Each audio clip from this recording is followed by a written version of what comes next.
Bismillahirrahmanirrahim. Assalamualaikum warahmatullahi wabarakatuh. Alhamdulillahilladzi anzala sakinata fi qulubil mu'minin liyazdadu imanan ma'a imanihim. Asyhadu an la ilaha illallah wahdahu la syarika lah wa asyhadu anna Muhammadan abduhu wa rasuluhu la nabiyya ba'da.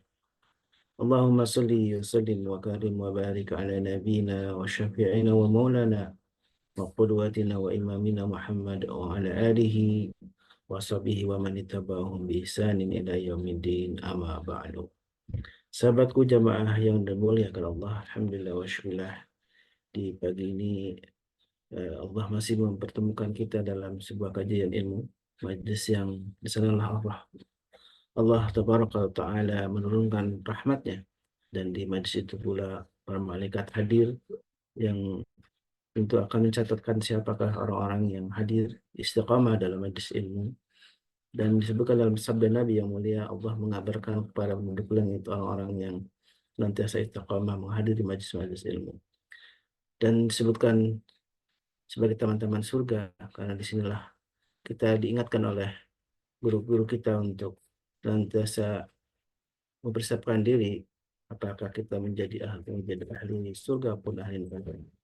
Dan inilah sebuah peringatan yang tentu untuk diri saya sendiri dan juga untuk jamaah semuanya, untuk memanfaatkan waktu yang masih tersisa yang Allah berikan kepada kita untuk kebaikan, untuk melakukan amal-amal soleh.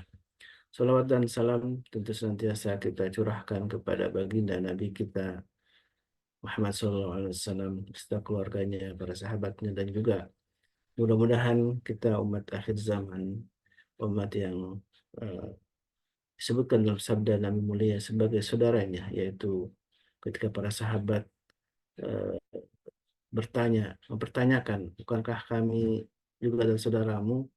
Bukan, engkau adalah sahabatku, kata Rasulullah. Disebutkan dengan sebagai saudara adalah orang-orang yang tidak pernah berjumpa dengan beliau, tapi termasuk orang-orang yang mencintainya, bahkan mungkin melebihi dirinya dan keluarganya. Dan itulah memang yang sudah disabdakan dan juga difirmankan oleh Allah Subhanahu wa taala, in kuntum tuhibbuna Allah fattabi'uni, jika engkau mencintai Allah maka ikutilah aku.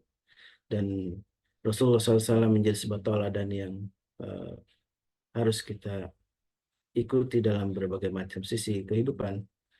Wabil khusus sebagaimana yang kita bahas di pagi ini tentang keluargaku surgaku, tentu fokus kita bagaimana kita membangun sebuah keluarga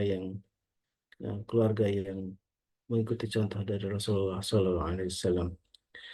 Dan inilah kesempatan yang sangat berharga kita bersama oleh guru-guru kita untuk bisa memahami bagaimana cara menjalani kehidupan keluarga bersama keluarga kita, istri, pasangan kita, dan anak-anak kita, semuanya dalam satu frekuensi yang sama, yaitu beriman kepada Allah dan Rasulnya, mencintai Allah dan Rasulnya. Dan ini semua menjadikan model yang memang kita lihat orang-orang yang mengikuti sunnah Nabi dalam kehidupannya, maka disebutkan dalam ayat Allah pun, orang yang beriman dan kemudian beramal soleh maka akan dijanjikan oleh Allah sebuah kehidupan hayatun thayyibah, kehidupan yang baik. Tentu inilah yang selalu kita doakan selalu berdoa kepada Allah Subhanahu wa taala, bagaimana kita menghadirkan keluarga yang eh, keluarga surga gitu ya. Dan tentu sebelum alhamdulillah Bapak sudah hadir bersama kita, dan senantiasa kita doakan ya, mudah-mudahan Allah senantiasa memberikan kepadanya juga beliau kesehatan dan keberkahan dalam dakwahnya. Dan sebelum uh, masuk ke kajian, tentu saya selalu mengingatkan bagaimana pagi yang penuh berkah ini kita isi dengan satu kebaikan, pagi, yaitu sedekah. Dan alhamdulillah sangat mudah sekarang ini ya, sedekah yang kita lakukan ini tidak perlu ribet ya. Kalau dulu mungkin harus keluar rumah sambil mencari orang yang bisa menerima sedekah kita, tapi dengan menggunakan teknologi, ya alhamdulillah juga saya sudah coba dan pakai QRIS, dengan mudah sekali kita beramal soleh ya. Pagi ini tinggal hanya mencantumkan QRIS. Saya coba ini kan, scan QRIS, tinggal klik. Alhamdulillah sudah bisa terhubung ya. Dan dengan mudah pula kita bisa bersedekah untuk kebaikan dakwah kita semua. Baik, zaman Allah, Bapak sudah hadir bersama kita dan saya persilakan Bapak untuk memulai sebuah kajian tentang tema 5 hal yang terlarang dalam keluarga. Assalamualaikum, Mbak. Gimana kabarnya?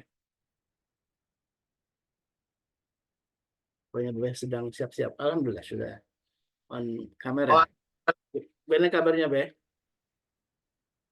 alhamdulillah, syukurillah, ala ni'matillah. Syukur pada Allah Subhanahu wa taala menjadi hal yang wajib. Quran itu Masya Allah gini-gini teman-teman sekalian. Ini mumpung belum kelupaan satu ya. Yang kita rasakan salah satu mukjizat Quran adalah setiap kita baca, bahkan hal yang sudah pernah kita baca, dia akan menimbulkan pengertian baru. Akan menimbulkan pengertian baru. Nggak bakal kelar. Nggak bakal cukup dan nggak bakal habis untuk dibahas. Sebagai contoh, lain syakartum lazidannakum.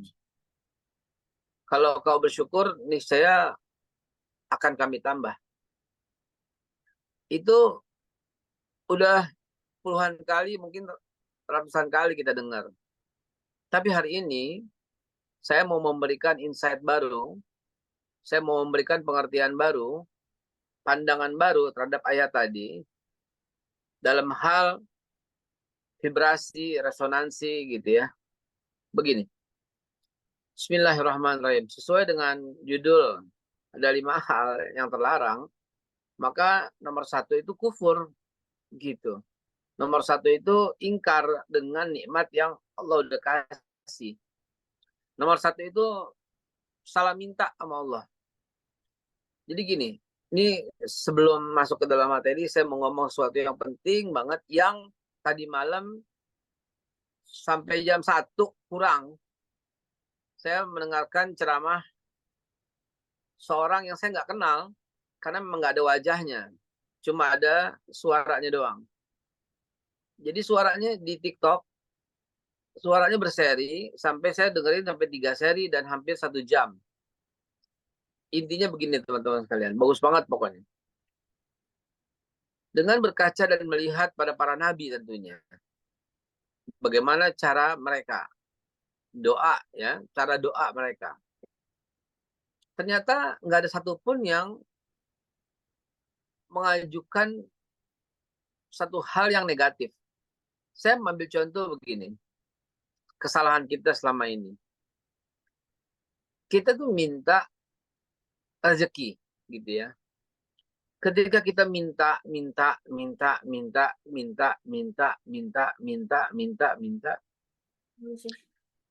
kita sedang mengeluarkan satu energi kekurangan.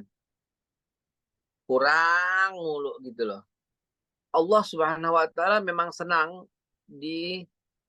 diminta. Allah memang senang diledekin, bukan diledek, di apa ya, diojok, bukan diojok-ojokin. Dirayu, di seperti anak kecil merengek sama bapaknya gitu, sama ibunya gitu. Allah senang hambanya itu meminta terus kepadanya. Tapi jangan lupa, ada sebelum hal yang mesti dilakukan untuk meminta, yaitu menebar sinyal, menebarkan aura yang positif, vibrasi yang positif, yaitu bersyukur dulu dengan apa yang ada, baru dikasih. Nah, ingkar nikmat adalah satu hal yang sangat tercela, bahkan dalam hadis qudsi, man lam yashkur. Siapa yang nggak bersyukur atas nikmat Allah, atas nikmat Allah, fakhruj, keluar, kata Allah, dari langitku. Dan silakan cari Tuhan selain aku. Saking jeleknya orang-orang yang ingkar dengan nikmat. Jadi nomor satu, sebelum kita minta, sebelum kita memohon kepada Allah, begitu juga sakit misalnya, ya Allah sembuhkan, sehatkan, sehatkan, sehatkan, sehatkan. Jadi kita tuh secara tidak langsung mengatakan kepada diri kita, lu nih sakit, gitu loh. Apalagi ketika orang tanya, padahal sakitnya biasa aja. Gimana? Iya nih nggak enak badan nih, aduh elah jadi susah keluar, jadi ini susah nih rezeki jadi makan apa. Loh, kok sakit jadi ngerembet-rembet jadi nggak punya duit? Lu mau minta duit atau minta apaan sih sebenarnya? Gimana kabarnya? Ah, sehat, sehat, sehat. Cuman anak saya belum bayar SPP. Aduh, menghinakan banget gitu ya. Ya, maaf. Jadi nomor satu yang paling penting di atas segalanya itu syukur. Makanya kata Rasulullah SAW, nggak bakal diterima doa sebelum dia mengucapkan Alhamdulillahirabbil alamin dan berselawat atas Rasulullah SAW. Maka dari itu, cara kita bersyukur kepada Allah yang seringan-ringannya mengucapkan Alhamdulillahirabbil alamin. Atau didahului dengan Subhanallah, Alhamdulillah, la ilaha illallah, Allahu Akbar. Di dalamnya ada Alhamdulillah. Atau ada ayat kursi misalnya. Kalau kita biasain ayat kursi. Setelah Fatihah, ayat kursi. Baru kemudian berselawat kepada Rasulullah. Berselawat kepada Rasulullah dengan membacakan ayat-ayat yang sangat Rasulullah senangi.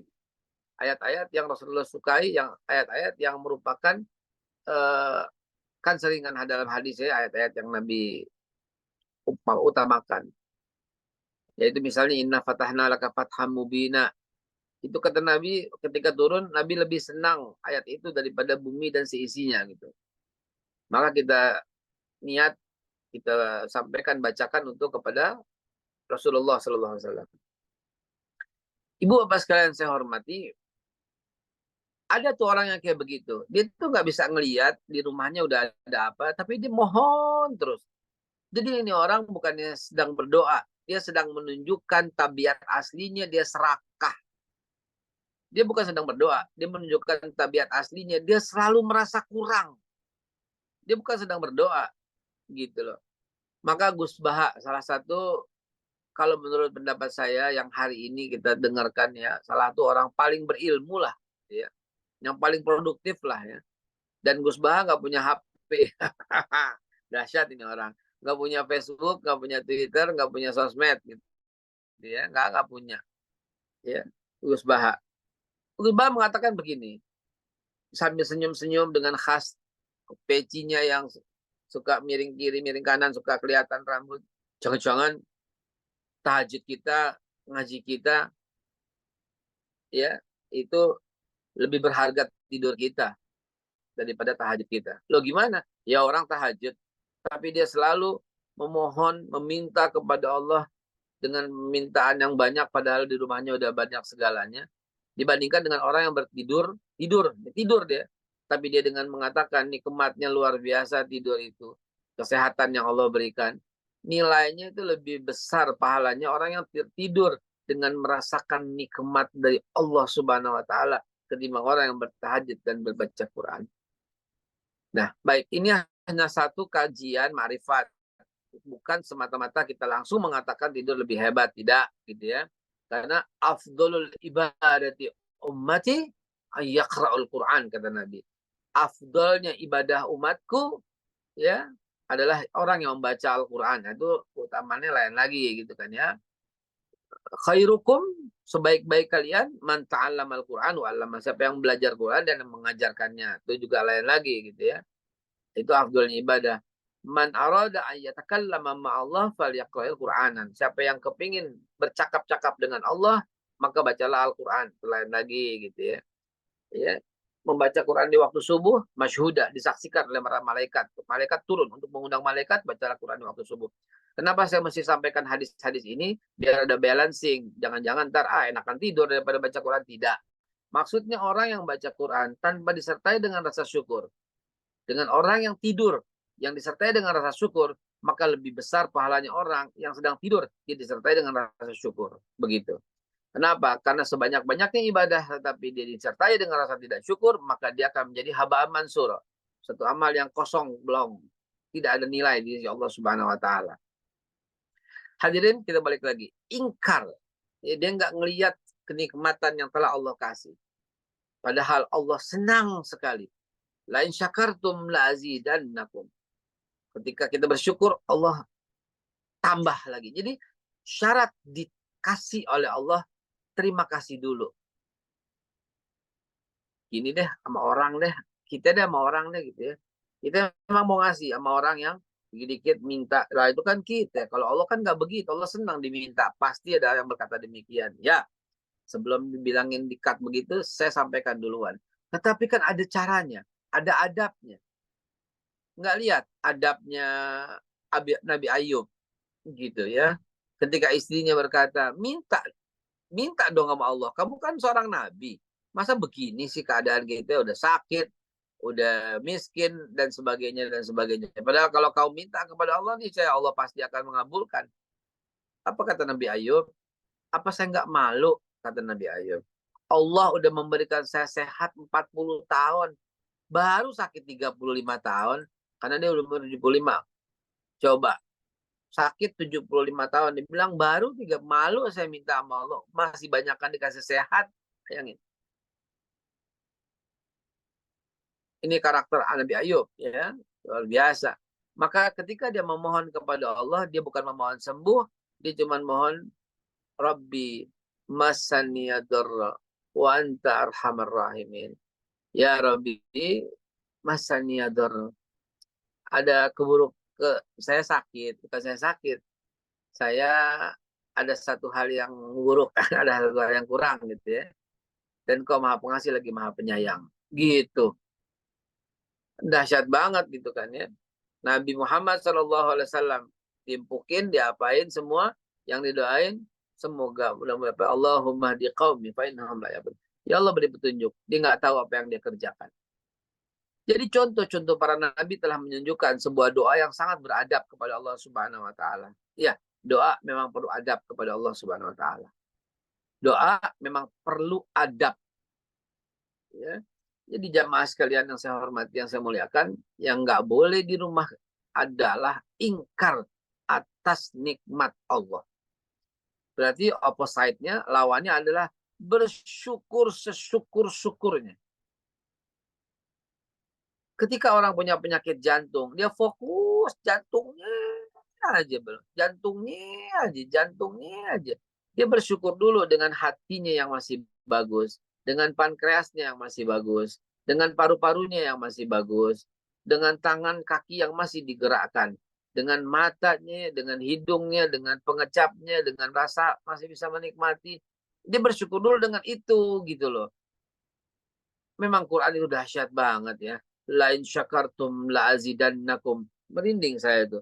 Semua ilmu-ilmu psikologi itu lewat dengan satu potong ayat itu gitu loh.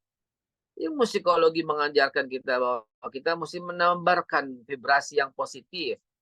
Katakan pada diri kita, kita sehat sehingga pikiran kita menyetujui dan membentuk sel-sel yang akan membuat sehat.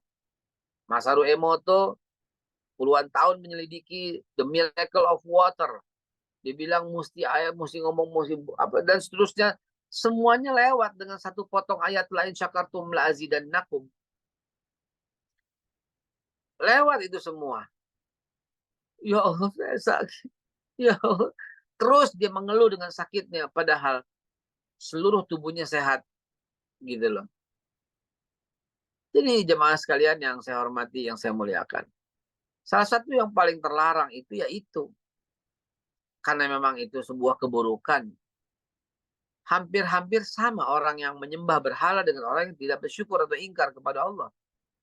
Karena dia tidak tunduk. Jadi kan dalilnya kan siapa yang tidak bersyukur atas nikmatku, siapa yang tidak bersabar atas ujianku dan cobaan dariku, dan siapa yang, apalagi satu lagi,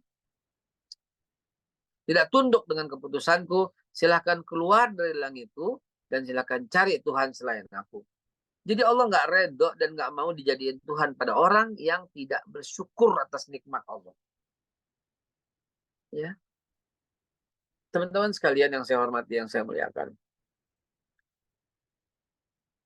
Ketika kita bangun tidur aja ya, ternyata ada makanan di rumah. Tahu nggak, kita tuh lebih beruntung dari hampir 500 juta penduduk dunia yang hari itu dia nggak tahu makan apa gitu. Apalagi begitu kita bangun tidur, ternyata ada air di samping kita. Tanya deh sama orang Papua, tanya deh sama orang Gunung Kidul, gitu loh. Kita bukan cuman airnya tuh tinggal dibuka pakai cuma 2 jari, telunjuk sama jempol buka begini, truk keluar air. Gila. Ya kan dahsyat banget gitu kan. Kalau kita bisa mikirin gitu loh. Allahu Akbar. Fabi ayyi ala'i rabbikum tukadziban. Maka diulang-ulang sama Allah sampai nikmat mana yang bisa kamu dustakan. Gitu. Dia fokus dengan apa yang dia kurang. Dia fokus saja. Bagaimana kalau utang tadi? Oke, kita bahas.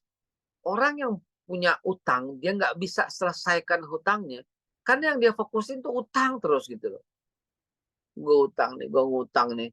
Gue ngutang nih, gue ngutang nih, gue ngutang nih, gue ngutang. Ya Allah, aku ngutang. Ya Allah, bebaskan. Ya Allah, utang. Memang kita ada doanya. Nauzubillah min ghalabati dain. Berlindung pada Allah dari libetan hutang. Tapi sebelum doanya sampai kalimat nauzubillah min ghalabati dain, apa dulu? Allahumma inna a'udzubika minal ajli wal kasal. Aku berlindung padamu dari sifat malas. Jadi sebelumnya nggak malas gitu loh. A'udzubika minal ajli wal kasal jubni wal bukhli. Berlindung dari sifat pelit. Jangan pelit dulu. Jadi seolah-olah Allah mengajari lo kalau mau bebas utang lo, satu lo rajin, disiplin. Yang kedua, lu jangan pelit.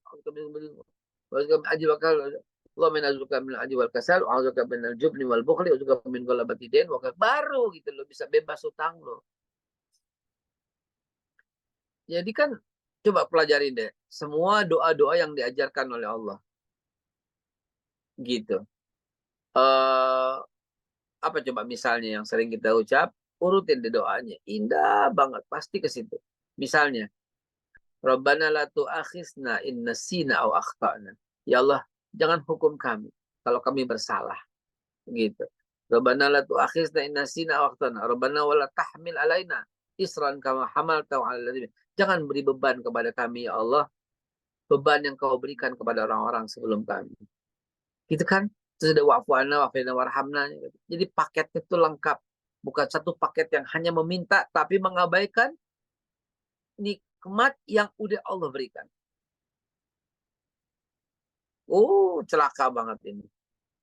Ya, satu keluarga yang di dalamnya orangnya cuma mengeluh atas nikmat yang sebenarnya Allah udah kasih. La ilaha illa anta subhanaka inni kuntu minadz dzalimin. Satu hal yang sangat terlarang dan tercela dalam agama kita.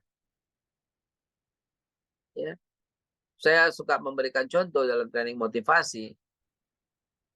Dan saya ngomong begini karena udah mengalami gitu loh. Bukan yang nggak ngalamin gitu loh. Ketika kita cuma punya motor, ya lo bersyukur gitu loh dengan nikmat itu gitu loh. Yang kita lihat bukan gila itu orang. Jadi kita nggak bersyukur dengan nikmat motor itu gitu loh. Andai nggak punya motor, gimana ceritanya gitu loh. Nah gitu. Jadi kita sayang sama tuh motor. Andai nggak punya motor, gimana ceritanya? Naik angkot sana sini, jauh gitu loh.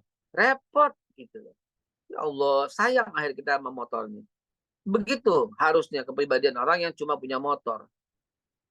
Jangan dia lihat enak banget itu mobil, dia gedek sama motornya, dibenci sama motornya. Gitu loh. Dulu waktu cuma punya mobil satu, kita tuh merasa cukup, nikmat banget. Udah jangan bilang enak banget di mobilnya. Tiap rumah, tiap anak, tiap... cukup. Nikmatin aja yang ada.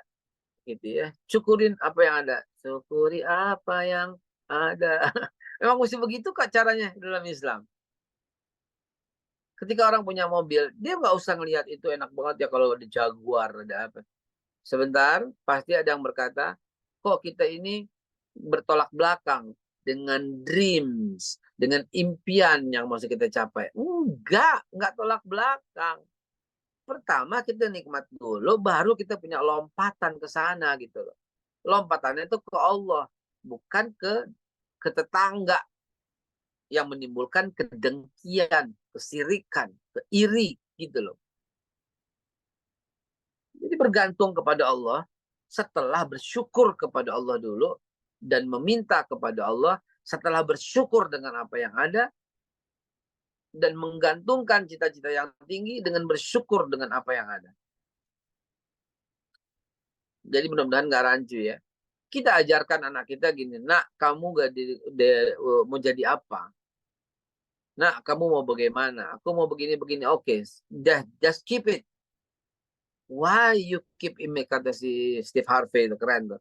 Why you keep your imagination that you have already success? Why you keep your imagination that you graduate? Why you keep in your imagination that you very rich people? Jadi keep in your imagination gitu loh. Biarkan tubuh mewujudkan itu. Tapi dalam sikap, dalam adab, dalam kata-kata, dalam ucapan, dalam perilaku, bersyukur apa adanya.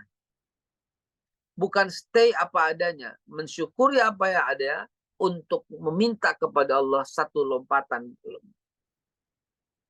Mudah-mudahan tidak rancu sehingga kita bisa mengeliminasi semua rasa yang nggak bersyukur dan ingkar. Kenapa? Ya, tidak bersyukur, ingkar, buang jauh-jauh karena semuanya betul-betul menghambat keberhasilan kita, menghambat kesuksesan kita. Ya, jamaah sekalian yang saya hormati, yang saya muliakan. Saya teringat Bilal bin Rabah. Ya, satu yang merupakan ini dalil juga buat kita amalkan ya. Bilal bin Rabah. Kurang miskin apa Bilal? Kurang melarat apa Bilal? Seumur hidupnya dia, karena dia seorang budak, dibeli oleh Umayyah, tuannya namanya Umayyah. Nasibnya ya begitu.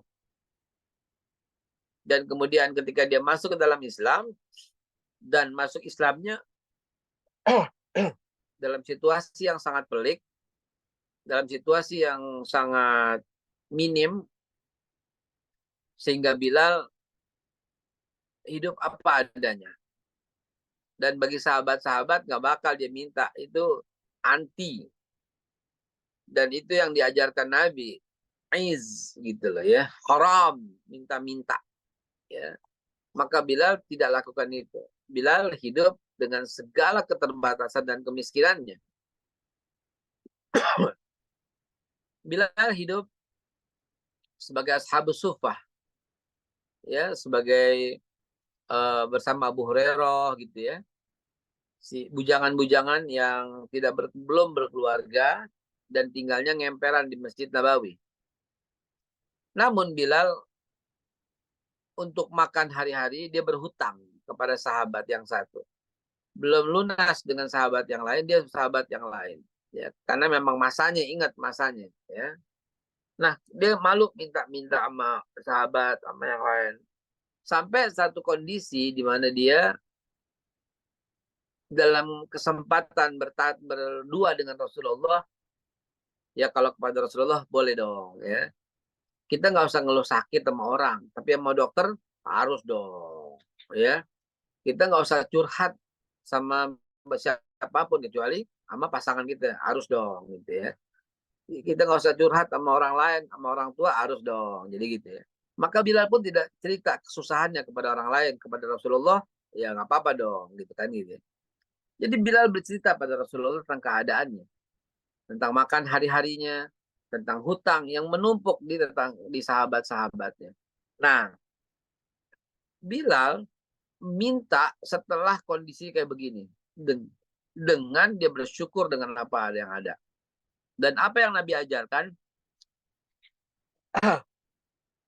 Surah Al-Imran, Qul Allahumma malikal mulki tu'til mulka man tasha Wa tanzi'ul mulka mimman tasya' wa tu'idzu man tasya' wa tudhillu man tasya' biyadikal khair innaka ala kulli syai'in qadir. Tulijul laila fin nahar wa tulijun nahara fil lail wa tukhrijul hayya minal mayyiti wa tukhrijul mayyita minal hayyi wa tarzuqu man tasya'u bighairi hisab. Yang diminta oleh Bilal, yang diajarkan oleh Rasulullah adalah memuji kepada Allah Subhanahu wa taala. Di dalam ucapan itu ada minta kaya, ada minta bebas hutang, enggak. Dia memuji kepada Allah, Allah mengangkat derajat siapa yang Allah kehendaki.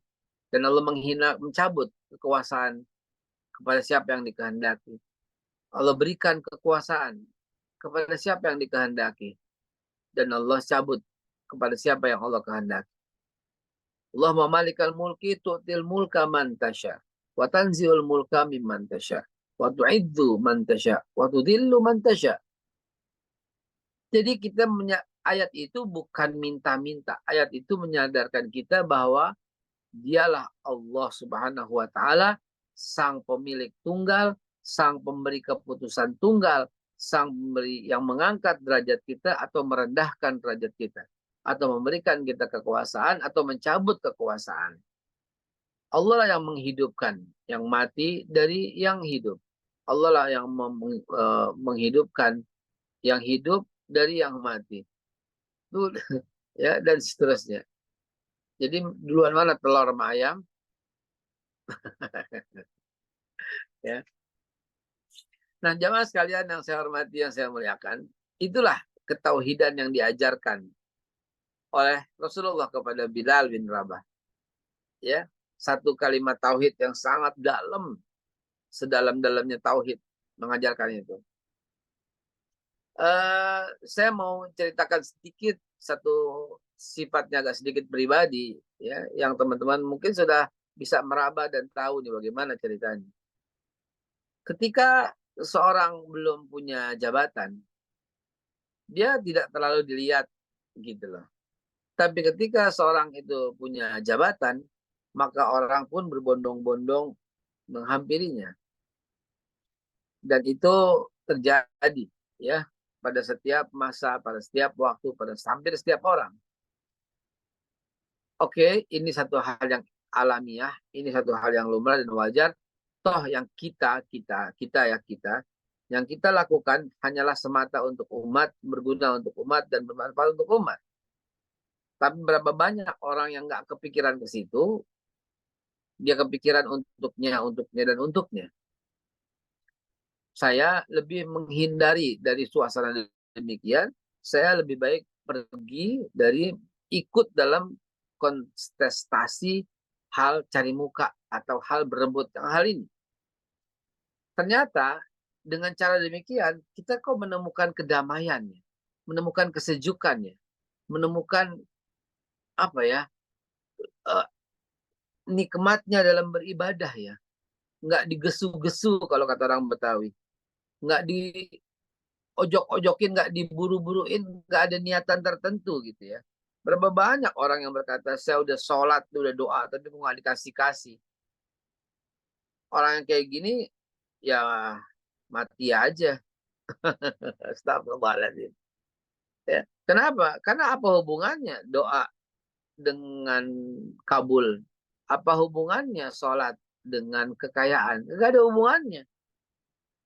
Sholat adalah menjalankan perintah Allah.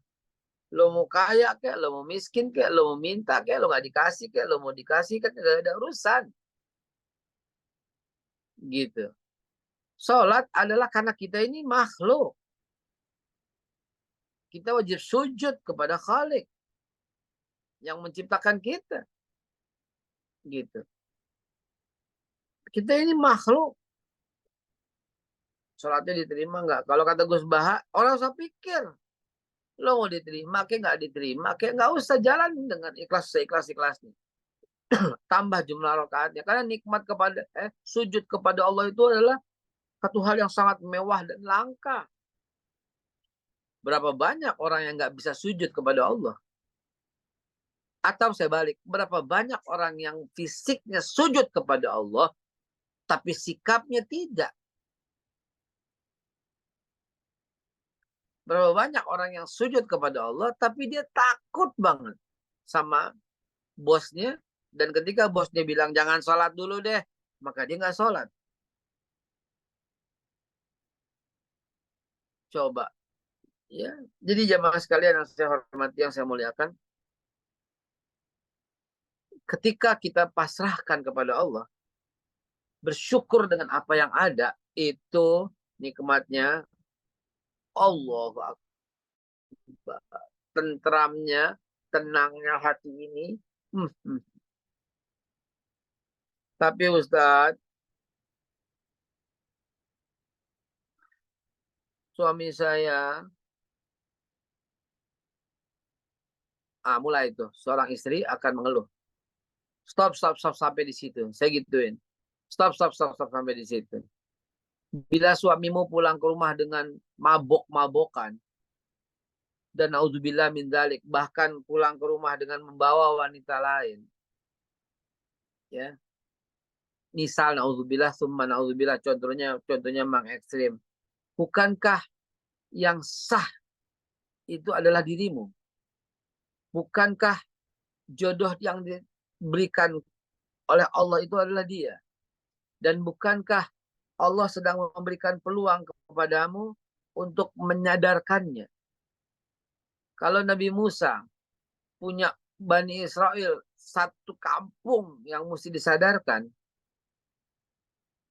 kalau Nabi Isa punya satu Yerusalem yang harus disadarkan, kalau Nabi Muhammad SAW punya satu Hijaz, Mekah, Saudi Arabia, Madinah, dan sebagainya, yang harus disadarkan, kalau you cuma satu, yaitu laki lo. Saya sering bilang gitu. Nggak usah mengeluh, bersyukur, dan sadarkan dia, ajak dia kembali kepada Allah.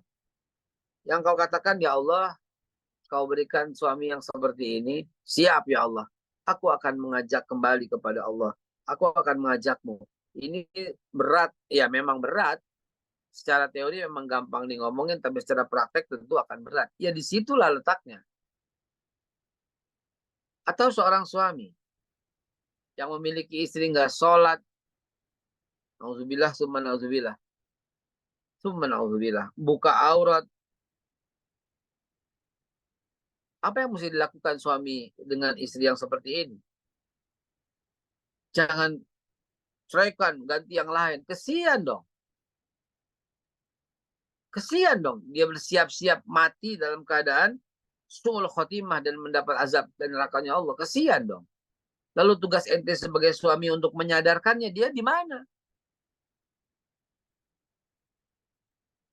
Tapi istri saya, Ustadz, orangnya selingkuh. Naudzubillah, summa naudzubillah. Ya sadarin dong. Kesian amat lo tinggalin. Dalam kondisi iman ancur-ancuran kayak begitu. Kalau saya ngeliatnya begitu. Rangkul dong. Peluk dong. Doain dong. Zikirin dong. Rukyahin dong. Sedekahin dong. Sampai dia sadar dan kembali kepada Allah.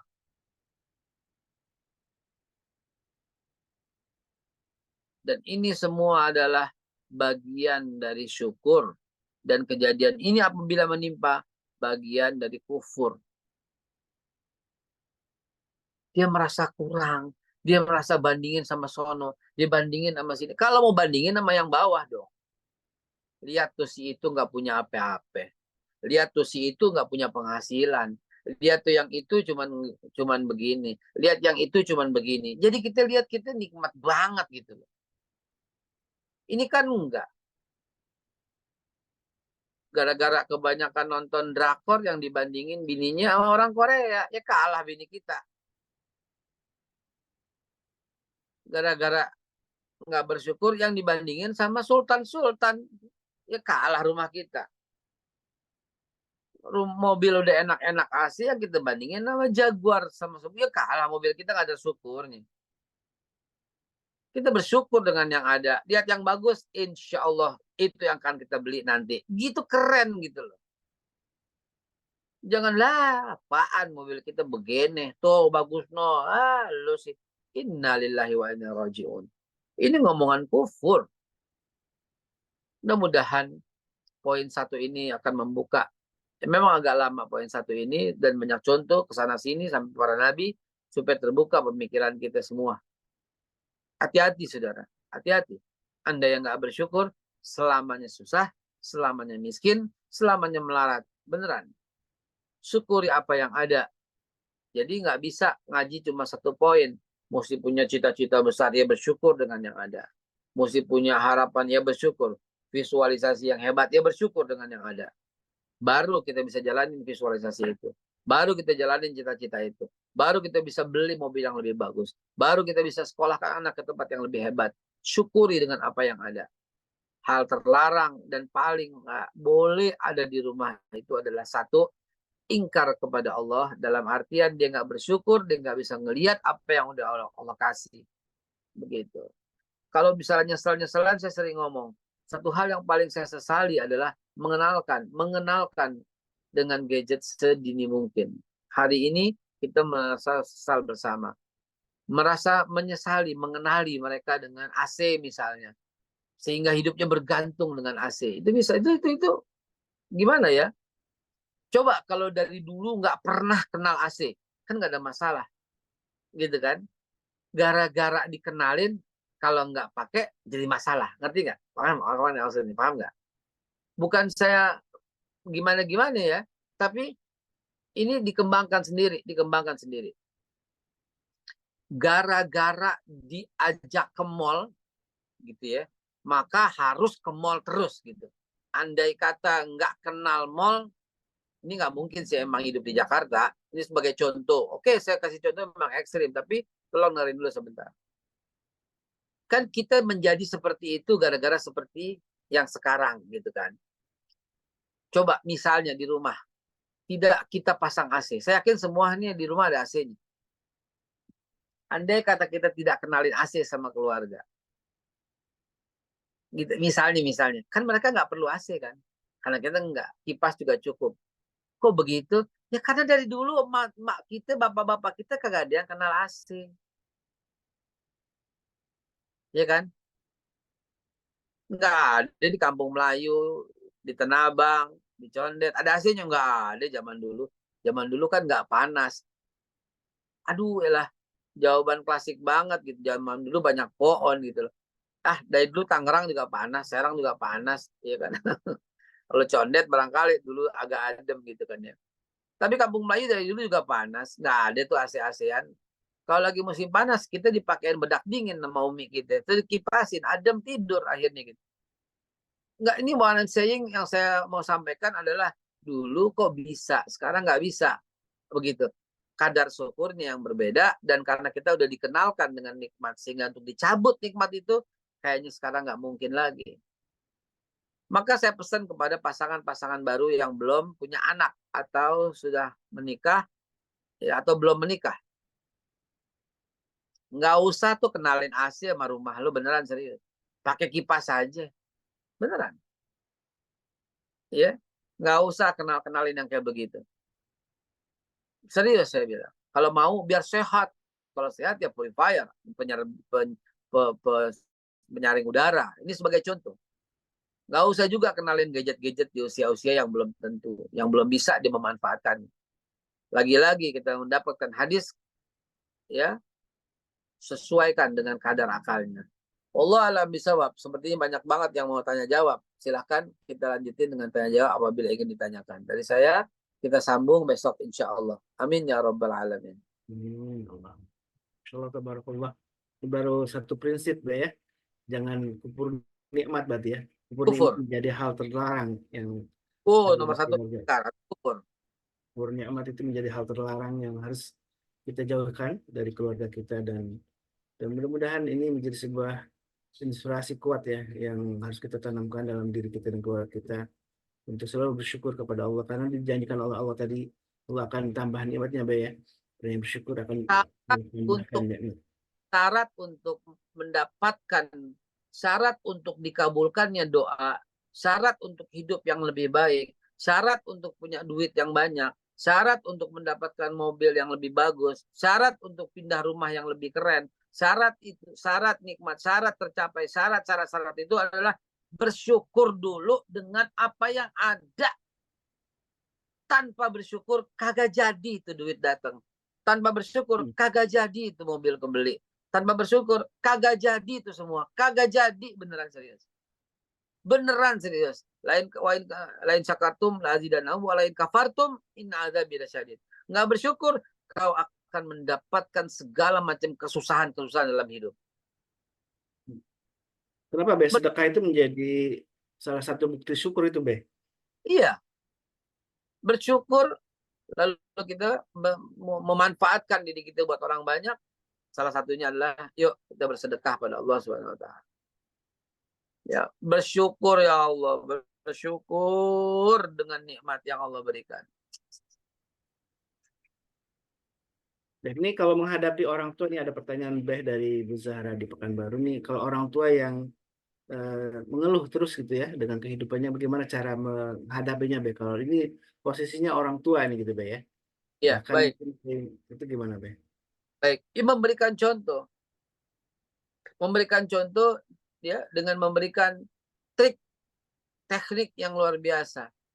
Ketika orang tuanya misalnya jalannya susah, ya Allah, baru tadi kemarin lihat tuh orang udah nggak bisa jalan, udah berak di situ, kencing di situ, gitu loh. Iya bapaknya, kan lagi dipakainya. Oke, bye, love you. Sayang, salam.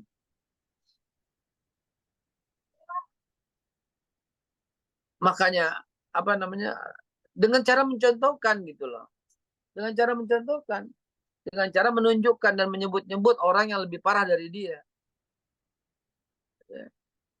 Dengan menyebutkan itu, dimakan di rumah, ya Allah, Pak, ini baru dapat WA nih Pak, teman saya, ya, saudaranya meninggal, kelaparan,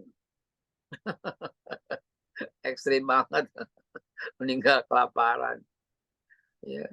Biar kita kasih contoh, ya, dia udah jalannya agak susah, misalnya orang tua, ya Allah, ya, gitu. Coba deh, ya, sebagaimana Hasan dan Hussein mau mencontohkan orang tua yang wudhunya salah dengan suruh dia berwudhu dengan bagus, suruh nilai gitu kan.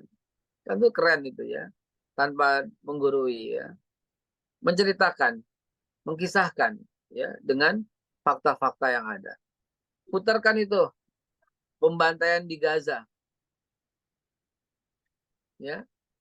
Selain kita harus berpartisipasi sekecil apapun, minimal dalam wujud keprihatinan dan doa, ada rasa syukur kita tinggal di negara yang jauh dari Yahudi. Gitu. Allah memberikan ujian kepada rakyat Palestina dengan luar biasa ujian. Mereka sudah merasakan yang namanya kiamat. Anak lari dari orang tua lari dari anak, suami lari dari istri lari dari suami. Karena suara bom dan berdesingan di mana-mana. Kita prihatin. Kita harus membantu berpartisipasi dengan uang yang kita punya, dengan doa yang kita bisa, dengan semangat dan kecaman di sosial media yang kita bisa. Tapi di lain daripada itu, kita bisa menangis kepada Allah, bersyukur bahwa kita tinggal di negeri yang tenang dan damai. Begitulah balancing ini. Insya Allah. Jadi kalau menghadapi orang tua jangan dihadapi dengan kasar ya, Pak ya. Oh jangan, contohin. Contohin. Aduh lah. Kita lebih dulu bersyukur ya, kalau orang tua sering mengeluh, maka kita tunjukkan bahwa kita termasuk orang yang paling bersyukur dengan apa yang sudah Allah berikan. Orang yang lebih parah gitu yang tadi. Kalau dia susah buat berjalan, aduh Pak, tadi lihat teman saya itu bapaknya udah tidak berak di kain. Mana? Ya iya ya, gue masih untung masih bisa mandi. Ah gitu contohin gitu ya. Buat komparasi ya, Pak ya. Komparasi, kita tidur ya Allah di Gaza orang nggak bisa tidur dibomin, iya ya. Kita di Allah komparasi dengan yang lebih parah supaya dia ada terbuka pikirannya. Baik, silakan jamaah yang ingin bertanya, mumpung masih ada waktu nih, kita ngobrol sama Babe.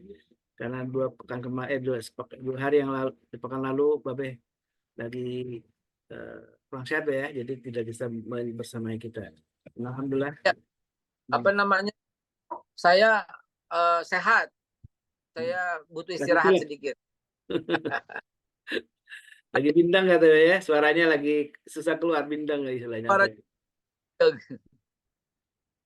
Baik, alhamdulillah sekarang Allah sudah menyehatkan dan mudah-mudahan kita semua Allah sehatkan ya dengan kesehatan yang sempurna. Dan ini soal sedekah, Be. Bu Elvina Ya, mau tanya, silakan. Ya, Ustaz, saya mengucapkan syukur. Terima kasih hari ini bisa ikut kajian. Alhamdulillah. Aminkan semua yang doakan Ustaz Babe Haikal. Dan Ya Allah. semua. Amin ya Rabbal Alamin. Alhamdulillah. Alhamdulillah. Ini sebagai kenapa deh sedekah itu bisa menarik rezeki yang banyak? Ini ada rahasia apa sebenarnya di balik sedekah, Be? Pertama memang dijanjiin. Yang kedua emang tanda syukur. Kan syukur itu kan kita apa ya? Ya Allah, ini kita pertama kita merasakan nikmat yang Allah berikan dan kita mau berbagi atas nikmat yang Allah berikan itu gitu loh. Ya, berbagi dengan nikmat yang Allah berikan itu. Itu di situ rahasianya. Sehingga Allah tambah lagi, Allah tambah lagi, Allah tambah lagi. Dan itu menyadarkan kita semua bahwa harta yang ada di kita itu hak pakai, bukan hak milik. Ya, hak pakai, hak guna, bukan hak milik. Nggak pernah Allah kasih hak milik. Miliknya tetap Allah. Ya, jadi kita jangan nguasain. Jangan nguasain, tapi kita harus bisa memberikan bekal kepada anak gitu. Tapi bukan nguasain. Jangan meletakkan tanganmu di telangku, di punggu, di tengkok begini, dan jangan buka tangan selebar-lebarnya begini gitu ya. Ya, carilah di antara keduanya. Kita perlu bekal buat anak-anak kita supaya anak-anak kita nyaman dan kita tinggalin dalam kehidupan ini dia nggak susah ya. Itu penting.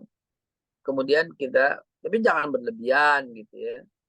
7 turunan hartanya nggak habis buat anak cucu, nggak apa-apa. Tetapi 10% udah dikeluarin belum buat fakir miskin gitu.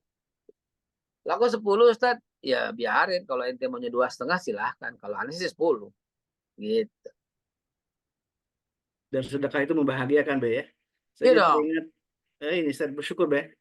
Pekan lalu anak saya itu merasa ini bilang ke saya, ayah, saya hari ini saya bahagia sekali. Kenapa? Ketika saya tanya, ternyata hari itu dia memang membawa 1 renteng kopi dan teh untuk gurunya, Ustaz. Jadi dia merasa bahagia sekali ketika dia bisa berbagi kebahagiaan dengan gurunya gitu, Ustaz.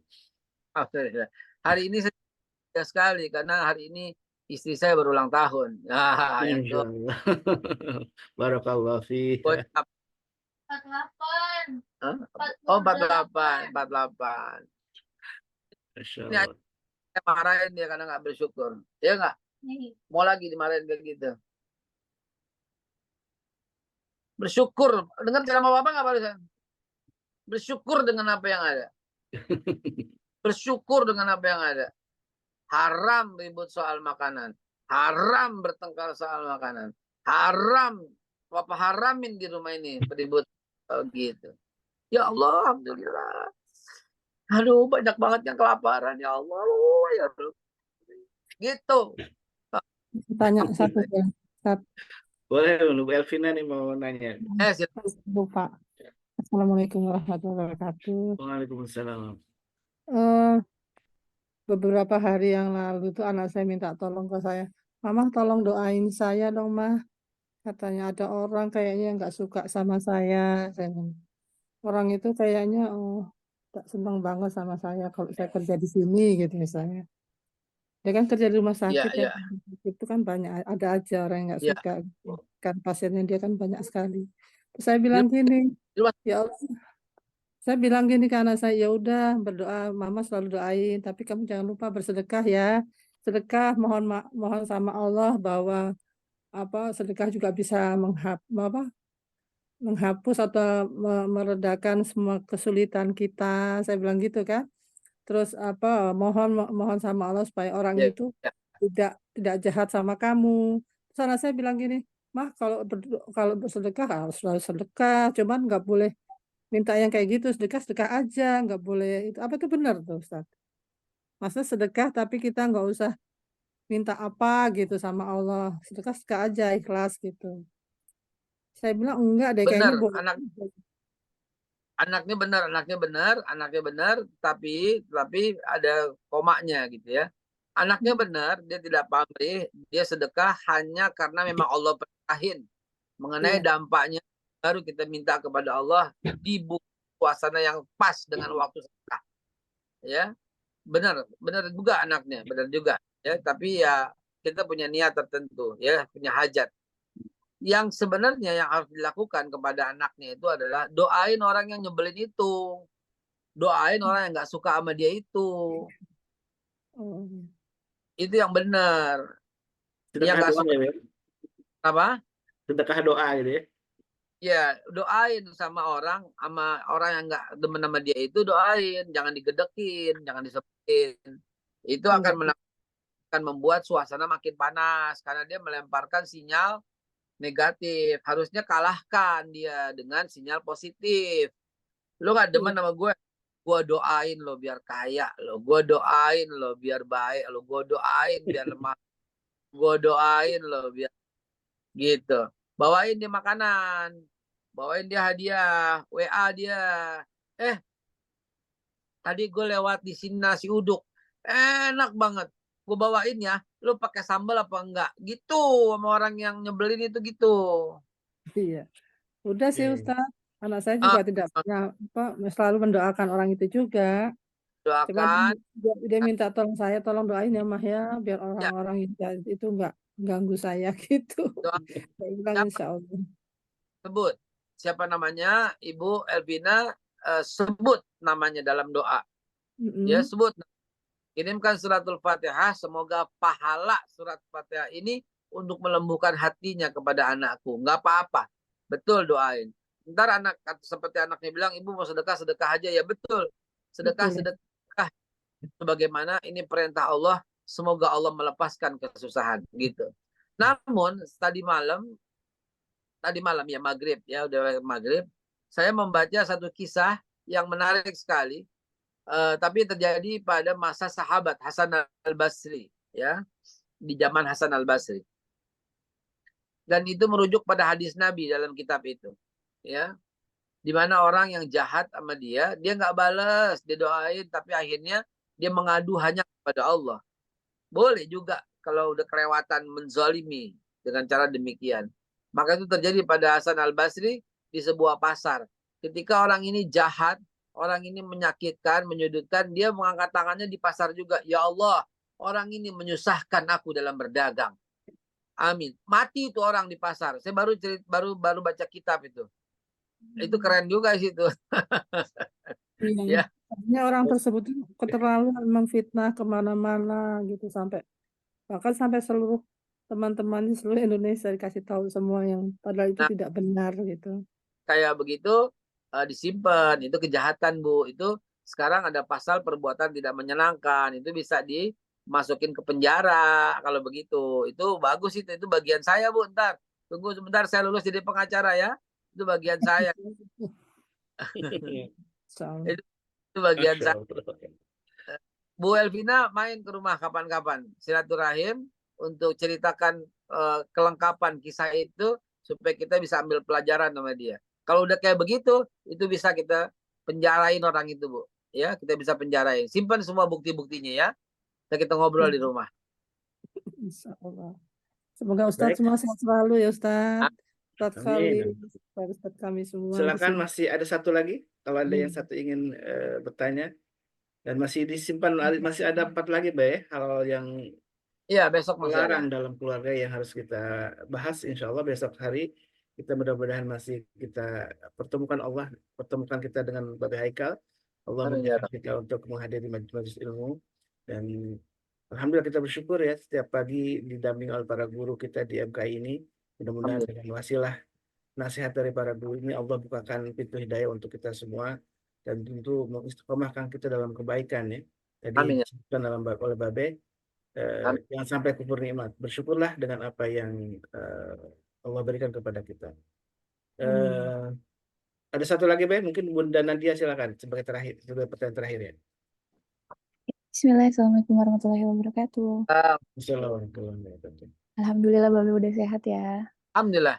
Terus Babe gini, kan kalau kita sering ngingetin saudara nih, kita sedekah dong meskipun kesulitan. Nah dijawabnya gini, gimana mau sedekah? Gue juga kesulitan kayak gitu-gitu gitu. Gimana tuh Be jawabnya? Ya pelepas sedekah. Ya, pelepas kesulitan itu sedekah.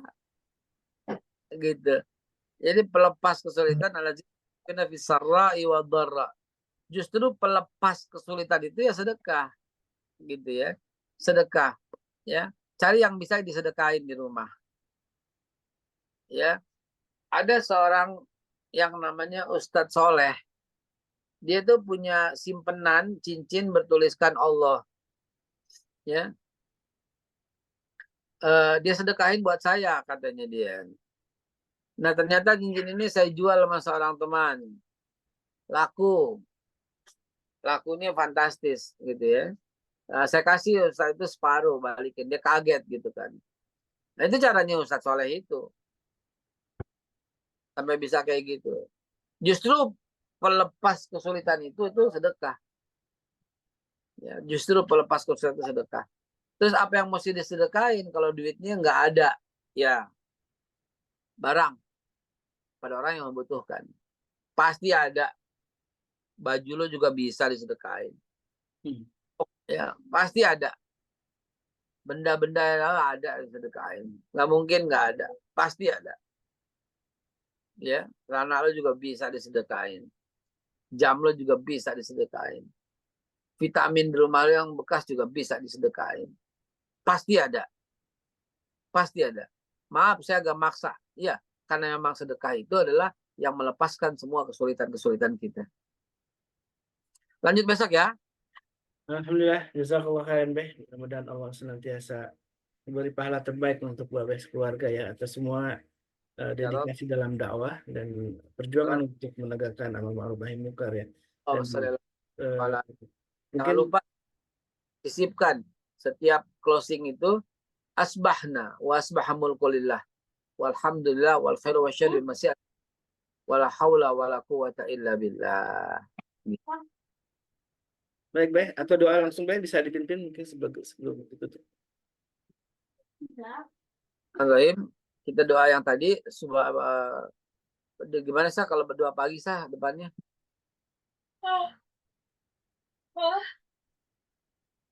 Yang doa pagi gimana depannya? Asbahna wa asbahamul qulillah. Terus asbahna ala fitratul Islam wa ala kalimatul ikhlas wa ala dini nabina Muhammad sallallahu alaihi wasallam wa ala bilati abina Ibrahim hanifah muslimah wa makana minal musyrikin. Baru kita baca subhanaka, itu memuji juga tuh.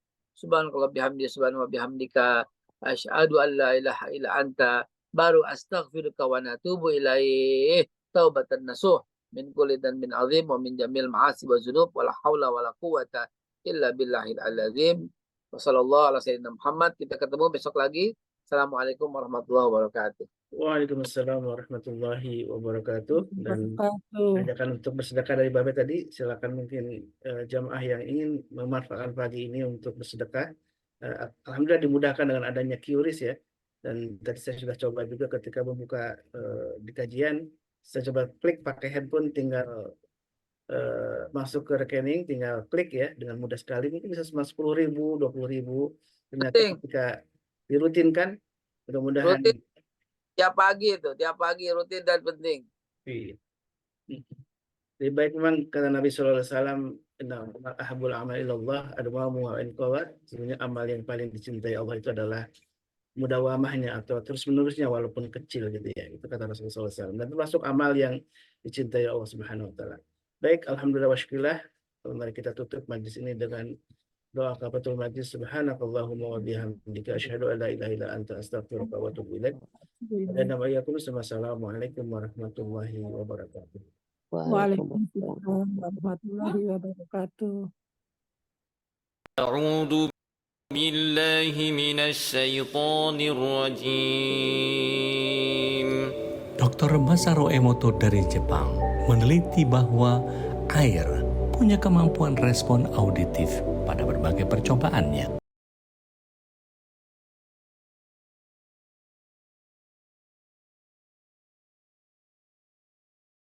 Allahumma arhamna bil Qur'an